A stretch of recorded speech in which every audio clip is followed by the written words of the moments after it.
Number 1 YouTube channel ते मां पायल बारवानी तव्हां सभिनी सिंधियुनि जो दिलि सां स्वागत थी कयां ऐं हमेशह कंदी रहंदसि। छो त तव्हां पंहिंजो क़ीमती वक़्तु ॾेई करे मुंहिंजा हेतिरा वॾा वीडियोस ॾिसंदा आहियो, ब्लेसिंग्स कंदा आहियो। ऐं हिकु निमाणी वेनती ॿी बि कंदसि कि को बि सिंधी भाउ भेण ॿुढो जवान अगरि तव्हांखे वेनती थो करे कि भाई मुंहिंजा बि वीडियो लाइक कयो, सब्सक्राइब कयो, शेयर कयो, त पोइ कयो न, छो नथा कयो। असांखे पंहिंजी सिंधी भाषा, पंहिंजी सिंधी संस्कृति, पंहिंजी सिंधी सभ्यता खे क़ाइमु रखिणो आहे। अॼु तव्हां सभिनी जे विच में हिकु अहिड़ी शख़्सियत जंहिंखे ॾिसी करे तव्हां ज़रूरु चवंदा भाई वाह, मुलाक़ात कयूं था।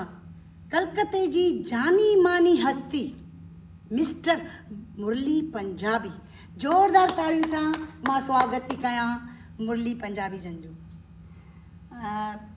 पहिरीं त जय झूलेलाल था चऊं। मां तव्हां खां हिकिड़ो तमामु सवलो सुवालु, मूंखे लॻे थो सभई पुछंदा हूंदा तव्हां खां, कि तव्हां जेको ठाहियो आहे उहो कीअं ठाहियो, आख़िर तव्हां पहिरियों किथे रहंदा हुआ, पोइ तव्हां किथे पहुता? अखियूं खुलण सां ॾिठमि त असीं घासपट्टी में रहंदा हुआसीं ऐं पतो पियो त मुंहिंजो जन्म जेको आहे घर में ई थियो हो। बुनियादु इहा हुई त 350 स्क्वायर फुट में असीं 10 माण्हू रहंदासीं। उहे ॾींहं तमामु सुठा हुआ, यादि कंदा आहियूं त मालिक जी महिर हुई, ख़ुशियूं हुयूं, जीता जागता मिसाल हूंदा असां वटि माण्हू कीअं जीअंदा आहिनि ज़िंदगी, ऐं तमामु सुठो मज़ो आयो। तमामु सुठे नमूने असीं नंढे मां वॾा थियूं। भॻवानु उहे ॾींहुं ॾेखारे जो असां कॾहिं की हीअं न करिणो पियो, हमेशह हीअं कयो आहे। त घणो कोन पैसो ॾिनो पर दाल रोटी सुखी मिली, कॾहिं असीं कंहिंजे अधीन कोन हुआसीं। 350 स्क्वायर फीट जे घर में रहण खां पोइ अॼु अलाए घणा स्क्वायर फीट जी प्रॉपर्टी जा मालिक तव्हां थी आहियो। त इहो मथे जो ई आहे हिकिड़ो कुर्ब जेको असांखे आसीस करे थो। हाणे सुवाल नंबर 2, तव्हां चवंदा मां सिर्फ़ु हिते सुवाल ई पुछण आई आहियां छा? असां कमु कयो सवाल जो जवाबु ॾियणु। इहो ई पुछणु चाहींदसि कि सिंधी पंचायत में अॼु तव्हां जंहिं पोस्ट ते आहियो, पहिरियों ॿुधायो कहिड़ी पोस्ट ते आहियो? मां पहिरीं त तव्हांखे साल ॿुधायां, 2010 में असीं आया आहियूं, दिसंबर जो महीनो हो। असां इलेक्शन सम्झो हिकिड़ो चैलेंज जे रूप में कंहिं असांखे विधो, न त मां कॾहिं सिंधी पंचायत जे अफेयर्स में न को इंटरफेयर कंदोसि, न को ॼाण हुई हुई। पर हाणे का मजबूरी हुई, ॻाल्हि अॻियां निकिती त असां इलेक्शन ते आयासीं अॻियां। हरीश मिठामानी प्रेसिडेंट जे रोल में बीठो, मां सेक्रेटरी में। ऐं तव्हांखे ॿुधाईंदे ॾाढी ख़ुशी पई थिए त 80% वोट असांखे मिलियो। 232 वोट मां असांखे 190 वोट असांखे मिलिया। उहो 2010। तंहिं पोइ असां 2 दफ़ा इलेक्शन बि घुराई आहे, पर को कॉन्टेस्ट करण लाइ आयो कोन्हे अॻियां। इन साल वरी असीं इलेक्शन घुराईंदासीं। त 2010 खां वठी असांजो सफ़र चालू थियो, दिसंबर खां वठी। 2010।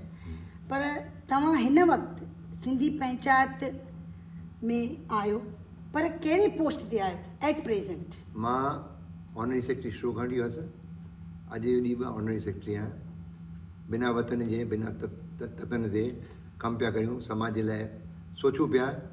जेतिरा असांजी शक्ति आहे, जेतिरी असांजी ॿुधी आहे, जेतिरो असांजो अनुभव आहे, इहो चेष्टा पिया कयूं त सिंधियत जे बाग़ीचे में जेतिरा सुहिणा गुल विझी सघूं विझूं। बिल्कुलु।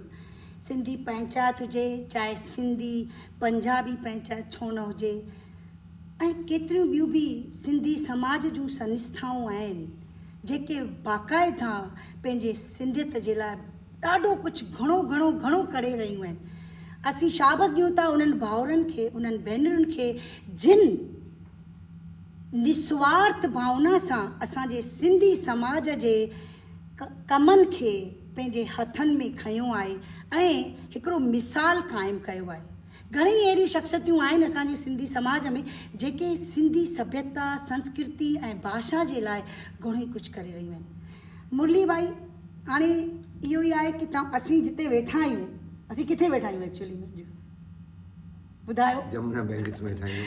जमुना बैंक साल में वेठा आहियूं ऐं ॾाढो ख़ुशी बि थी थिए कि असीं रूबरू वेठा आहियूं। ऐं तव्हां समय ॾिनो आहे, पंहिंजो वक़्तु ॾिनो आहे, इहा बि ॾाढी वॾी ॻाल्हि आहे। मां त वेनिती कंदसि कि कंहिं बि भाउ खे भेण खे अगरि पंहिंजे वीचारनि, पंहिंजे कला, जेको बि कुझु ॻाल्हाइणु चाहियो था, अगरि तव्हां चवंदा कि इंटरव्यू वठणी आहे त सिर्फ़ु मुंहिंजा नंबर अथव, उते हिकिड़ो फ़ोन कजो, मां तव्हां सभिनी जे लाइ हाज़िर थी वेंदसि। छो जो मुंहिंजे दिलि दिमाग़ में हिकिड़ो ई जज़्बो आहे कि असांजी सिंधी भाषा, सिंधी संस्कृति, सिंधी सभ्यता हमेशह क़ाइमु रहे। जेके चेटीचंड जो मेलो हाणे घणनि ई सालनि खां लॻो कोन्हे, पर धाम धूम सां लॻो लास्ट, उहो मां तव्हांखे ॿुधायां त चेटीचंड जो मेलो कलकत्ते में जेको थींदो हो त 500 खां असां माण्हू मैक्सिमम वेंदा पहिरीं। असां जेॾीमहिल 2011 में पहिरियों चेटीचंड जो मेलो कयोसीं, असां वटि उन टाइम ते 3500 माण्हू आया, ऐं लास्ट में जेको असां लाइ संभव हो असां कयोसीं 2019 में, उनमें 5000 माण्हू आया। त इहो हिकिड़ो रिकॉर्ड अथव सिंधी समाज जे इतिहास में। कलकत्ते शहर में असीं प्रोग्राम एतिरा कंदा आहियूं जेको शायदि ॿियनि शहरनि में थींदो हुजे। तव्हांखे ॿुधाईंदे ख़ुशी पई थिए त सिंधी एलिक्यूशन कॉन्टेस्ट जेका असीं कंदा आहियूं, सॼी दुनिया में किथे एलिक्यूशन कॉन्टेस्ट न थींदी आहे सिंधी भाषा में। इन शहर में असां शुरू कयोसीं, हिन हॉल में असां शुरू कयोसीं 2007 में। बिल्कुलु इनमें तव्हां वॾो रोल प्ले कयो, इन जो इनिशिएटिव खयो नानिक सामतानी, होली मिशन गुरु नानक वारे, पवन इसरानी, तव्हांजी भाणेजी संगीता बापुली, ऐं मूं हुन खे, ऐं तव्हां पंहिंजा कैंडिडेट्स जाम तयारु करे मोकिलिया हो, ऐं अञा मोकिलियो पिया। साल ॿिए साल केरु खटे थो, पोइ मूंखे एतिरी यादि आहे तव्हांजो सेखारियल कैंडिडेट जेको हो पहिरें साल हुन खटी वियो। मां ॾाढी भाॻनि वारी आहियां कि तव्हांखे उहो ॾींहुं बि यादि आहे कि जॾहिं पहिरियों दफ़ो थियो कॉन्टेस्ट तव्हां ऑर्गेनाइज़ कयो हो, तॾहिं मुंहिंजो हिकिड़ो हिकिड़ी शागिर्द पार्टिसिपेट कयो ऐं उनखे बाक़ाइदा फस्ट प्राइज़ मिली हुई। मां ॾाढी भाॻनि वारी आहियां कि तव्हां एतिरो बि यादि करे रखियो आहे। इन खां मथे मूंखे छा खपे, हिकिड़ी मिली वई प्रशंसा, इंसान खे ॿियो छा खपे, बसि ठपठपायो, पुठीअ ते ठपठपायो, ठपाईंदा वञूं कि भाई वाह, जेके बि कमु कयो पिया सिंधी समाज जूं भेनरूं भाउर, सभिनी खे शाबस अथव, सभिनी खे शाबस अथव कि पंहिंजी मातृभाषा जे लाइ तव्हां हेतिरो ई कुझु करे रहिया आहियो। हाणे जेको चेटीचंड जी ॻाल्हि मां कढी, उन में कहिड़ियूं संस्थाऊं सिंधी पंचायत सां गॾिजी करे सपोर्ट में आहियूं? असीं हथ जोड़े करे सभु सिंधियुनि खे वेनिती कंदा आहियूं, सभु सिंधी अचो गॾिजी करे मल्हायूं पिया। असीं हिकिड़ी, असांजो संस्था जेको आहे हिकिड़ो जोड़नि जो कमु करण जी कोशिशि कंदी आहे, भई सभु संस्थाउनि खे वठी करे गॾिजी इहो प्रोग्राम करियूं। चाहे अलीपुर सिंधी पंचायत सिंधी जा आहिनि, चाहे तव्हांजो होली मिशन गुरु नानक जिते सभु सिंधी आहिनि, चाहे सिंधी सरस्वत मंडल, सिंधी शेवा मंडली, NSS, BSS, जेके बि सिंधी संस्था, सभिनी खे चवंदा आहिनि गॾिजी अचो। या असां सभिनी जो प्रोग्राम आहे, न कि सिंधियुनि जो, सिंधी पंचायत जो। सिंधी पंचायत हिकिड़ी संस्था आहे जेके सिंधियत खे महत्व ॾियण जी कोशिशि कंदी आहे। बाक़ी ठहंदो त समाज सिंधियुनि सां न, जंहिं बि संस्था में अचो गॾिजी करे, छो न लाल साईं जा झूलण ॻायूं, लाॾा ॻायूं ऐं मल्हायूं सुंदर उत्सव खे। बिल्कुलु, जॾहिं इहा ॻाल्हि हली रही आहे कि घणेई संस्थाऊं आहिनि कि सिंधियत जे हर कार्यक्रम लाइ अॻियां अची करे बीहंदियूं आहिनि। मां तव्हांखे पंहिंजो हिकिड़ो मिसाल ॿुधाइण थी चाहियां कि मुंहिंजो जॾहिं पर्सनल प्रोग्राम बि हूंदो आहे मुंहिंजे स्कूल पारां, केतिरा भाउर आहिनि सिंधी भाउर भेनरूं अची मुंहिंजे प्रोग्राम खे खणी बीहंदियूं आहिनि। उन्हनि खे बि मां शाबाश ॾींदसि कि केतिरनि भाउरनि भेनरूं मुंहिंजे पर्सनल प्रोग्राम खे, जेके वॾनि वॾनि ऑडिटोरियम में थिया आहिनि, कला मंदिर हुजे, विद्या मंदिर हुजे, अची करे मूंखे सपोर्ट कयो आहे। उन जे लाइ मूंखे हिकिड़ो मौक़ो खपंदो, अॼु मूंखे मौक़ो मिली वियो आहे त मां मुरली बाई जे साम्हूं मां तव्हां सभिनी खे उहा थैंक्स ॾियण थी चाहियां कि अहिड़े नमूने मूंखे बि सपोर्ट कंदा रहिजो, छो जो तव्हांजे सपोर्ट सां ई पायल बारवानी पंहिंजे कमनि खे अॻियां वधाए सघंदी। गॾोगॾु मां तव्हांखे चवंदोसांव त असीं कुझु न करे सघूं हा, जीअं कलकत्ते जी जनता जी असांखे सहयोग न हुजे हा। इहा असांजी सॼी कमिटी सभिनी गॾिजी करे कमु कयो आहे। बिल्कुलु न कि त मां प्रेसिडेंट आहियां, मां सेक्रेटरी आहियां, मूं कयो आहे। असां सभिनी महिनत इक्वल विझी करे पब्लिक जो सहयोग मिलियो आहे। असां कंहिं वटि वेंदा कोन्हे डोनेशन लाइ, पाणे पब्लिक असांखे पहुचाईंदी आहे।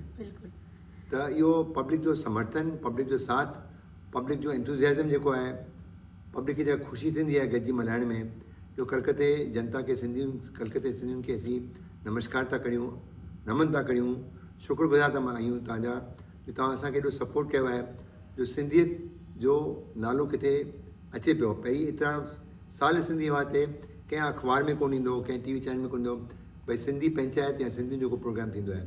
पारसी जिते 40-50 माण्हू उनजो पाण फर्स्ट पेज कवरेज हूंदो आहे। हींअर असीं प्रयत्न कंदा आहियूं ऐं कोशिशि में कामयाबु रहिया आहियूं त टाइम्स ऑफ इंडिया में, टेलीग्राफ में, दूरदर्शन में असांजो प्रोग्राम कवर थींदो आहे, ताज़ा टीवी में। ऐं अॻियां कोशिशि कंदासीं त हर का प्रोग्राम में सुठी कवरेज मिले, पब्लिक खे पतो पए, कलकत्ते पब्लिक खे, जनता खे पतो पए, पश्चिम बंगाल जी जनता खे पतो पए भई सिंधियुनि में को शक्ति आहे, बिल्कुलु का जोत आहे, ज़रूरु जेको शहर में जोत ॿारे पई, अंधेरे खे हटाए करे रोशनी आणे पई। असां सिंधी किथां किथां आयासीं, सभु शरणार्थी थी आयासीं हिते।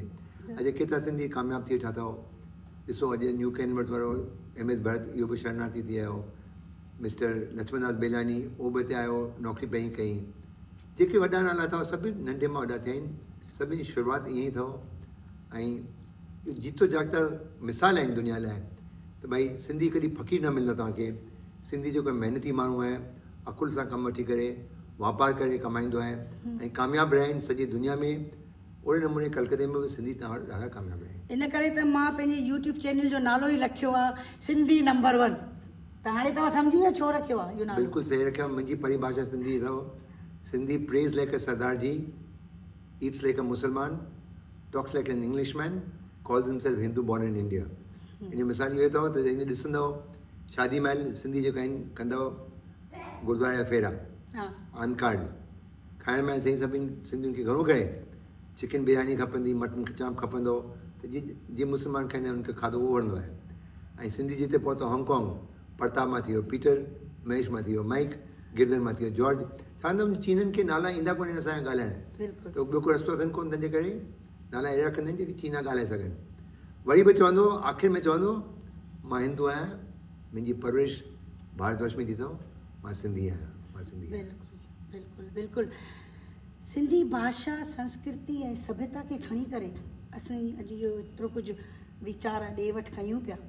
हिकिड़ो ई इहो बि पुछणु चाहींदसि कि सिंधियुनि वटि सभु कुझु आहे, सिंधी नंबर 1 आहिनि, कलाकारी हुजे, व्यापार में हुजनि या इज़त ॾियण में हुजनि, पर सिंधियुनि वटि पंहिंजी जॻह छो कोन्हे?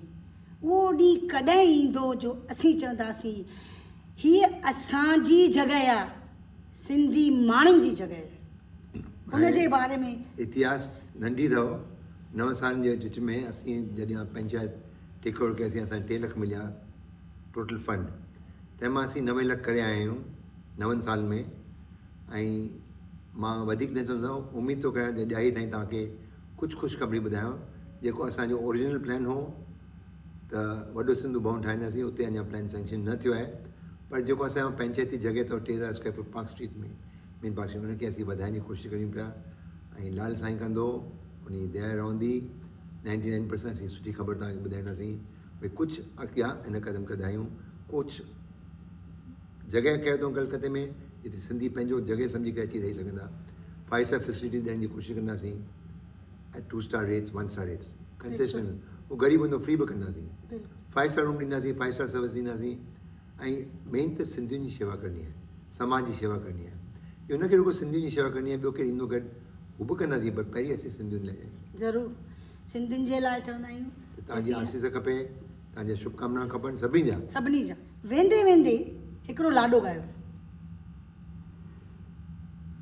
लाॾो ओसी मूंखे चई या सिंधी को गानो?